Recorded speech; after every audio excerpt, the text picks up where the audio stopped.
Hi hello నమస్తే welcome to ఎస్థర్ creations. ఈరోజు అయితే మనము ఎగ్ కర్రీ చేసుకుందాం. దానికోసం నేను ఎగ్స్ తీసుకొని బాయిల్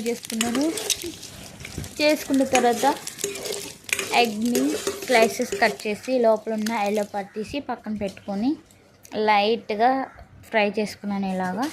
ఇలా లైట్గా మాత్రమే ఫ్రై చేసుకోండి, లేదంటే గట్టిగా అయిపోతుంది. ఈ విధంగా ఫ్రై అయితే చాలు మనకి.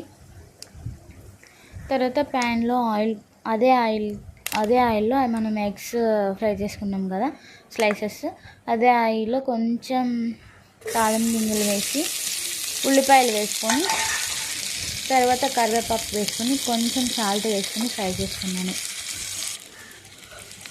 ఫ్రై చేసుకున్న తర్వాత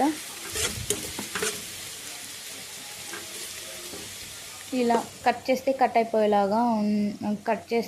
అయ్యేలాగా ఉన్న తర్వాత అప్పుడు అల్లం వెల్లుల్లి పేస్ట్ వేసి మాడకుండా అటు ఇటు తిప్పుతూ వెంటనే అది కొంచెం పచ్చివాసన పోగానే కట్ చేసుకున్న టమాటా ముక్కలు వేసుకోవాలి.